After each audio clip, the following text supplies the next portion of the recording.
So, ito yung araw guys na hinatid ako ng asawa ko papunta sa airport. Sabi niya, paalis na nga lang daw ako, tinulugan ko pa siya sa sasakyan. Kasi, biyahilo kasi ako guys sa sasakyan, ewan ko ba. Kaya, ayan, tulog lang ako ng tulog pag ako yung nagbibiyahe. So, hindi ko din alam na yung asawa ko nun dyan ay medyo malungkot na. Medyo nagkalabuan pa kami dyan guys kasi nga yung lungkot niya hindi niya ma-express. Kaya nagsusungit talaga siya. Nung nasa bahay pa kami, halos masungitan ko din siya dun. Pero now, I understand naman yung pagkasungit niya dati.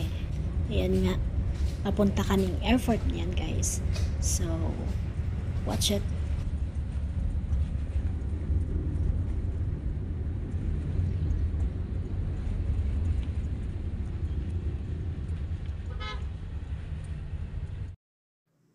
So here, nag-selfie pa kami, nag-take ng picture, syempre, as a remembrance na rin ng aking my loving mother-in-law. At ayan nga, nakikita nyo, papasok na ako sa airport. So, hindi ko rin nakuhanan na doon sa guys, kasi ang dami ko stress na ako sa waiting, and then inilive ko na lang din yung natahinga ako. So yan, dati na after 15 minutes meron kasi naman na so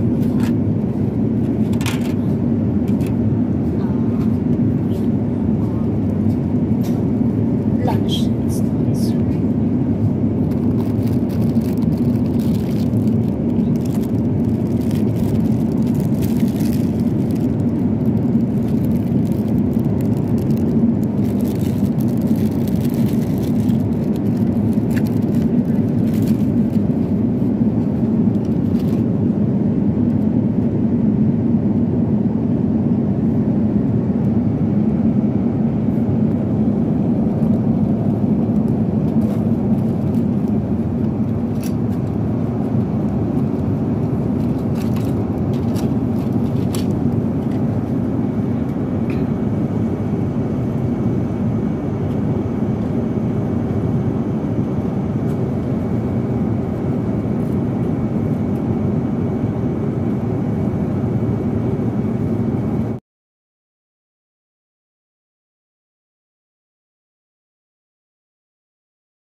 Of course, pagkatapos ng lunch ko guys, ayan, okay, focus live.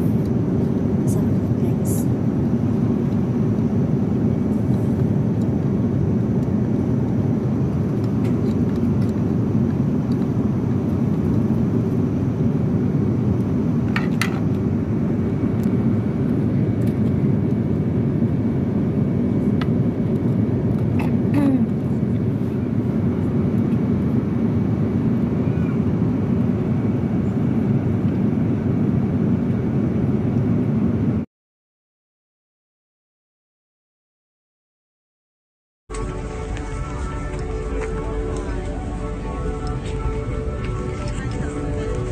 So, ito na yung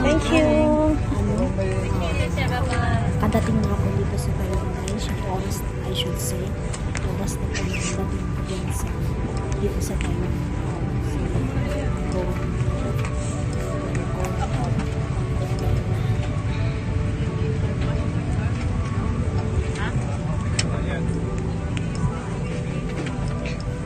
syempre, medyo masaya naman ang tatak. Thank you.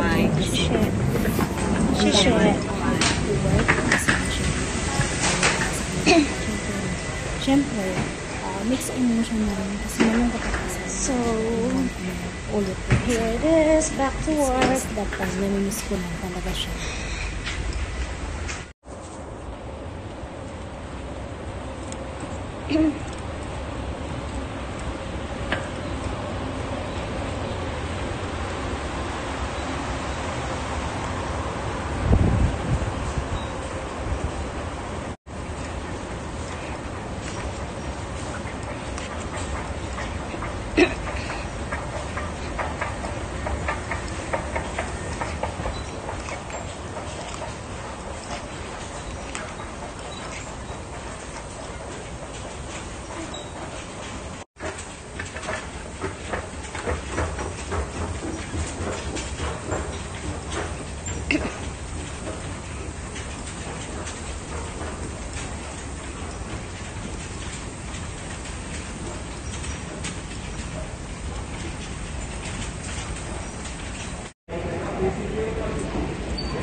Okay, here's the baggage claim.